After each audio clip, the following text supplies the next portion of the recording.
Today we'll be looking into 3 commonly used words that are so overly used that they've lost their meaning. But before we delve into that, have you downloaded our guide? Girlfriend, stop being desperate. The link is in the comments below. And coming soon, gents, look out for your free guide to attracting the woman that you deserve. Now back to our topic. These words are so pervasive on social media that they've almost become cliche. Yes, they have. Before we go on to those overly used words, we need to debunk some common misunderstandings of these concepts. These words were born out of a combination of psychological and medical terminology, and their usage has gained popularity with the abundant number of self-help books that we see so much of today. But in the last several years, they have entered mainstream, both in everyday talk and on social media. So here's our first overly used word, narcissism. It's an insulting word used to describe someone who is too self-centered to care about anyone but themselves. Yet the clinical understanding of narcissism is called narcissistic personality disorder, or NPD, which is a well-established psychological illness that needs to meet certain specific criteria. Remember, it's important to separate the slang meaning of narcissistic from the clinical one, which 50 to 75% of the diagnoses are male. It is vital to avoid carelessly categorizing someone as a narcissist when addressing this topic. Instead of making a diagnostic call, we can instead describe the kinds of actions and personality traits that are consistent with narcissistic tendency. I've seen this a lot on social media pages.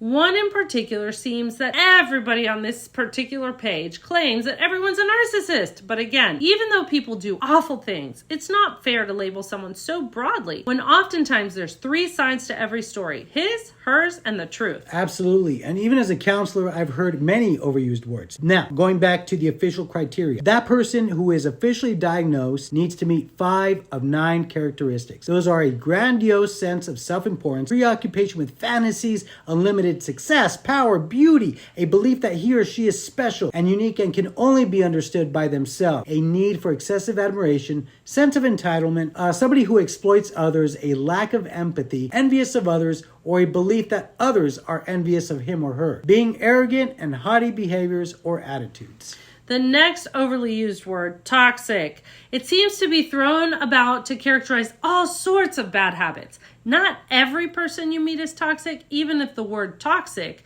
might be appropriate in some cases. Misuse of this word can cheapen the seriousness of truly toxic behaviors or situations in people. So if you're truly wondering who is a toxic person, this list again may help. Are you being manipulated into something that you don't want to do? Are you constantly confused by the person's behaviors? Are you constantly expecting an apology that never comes?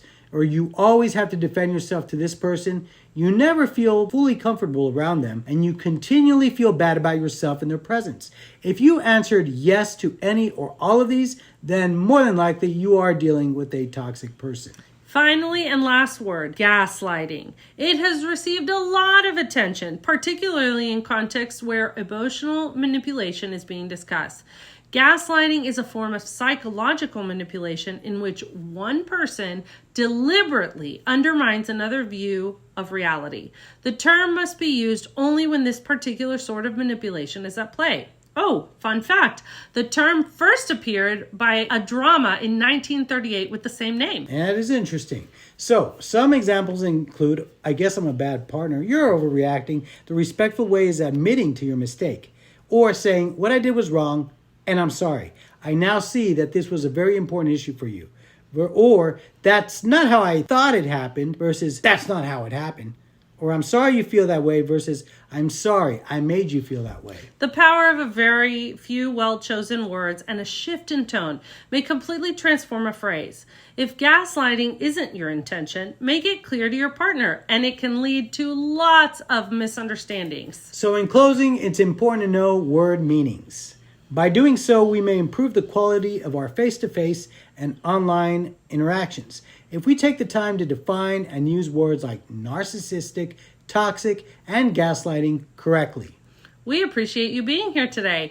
Please give this video a thumbs up if you found it helpful, and consider subscribing to our channel for future videos. As always, we welcome thoughtful and constructive insight in the comments. Take care, and thanks again.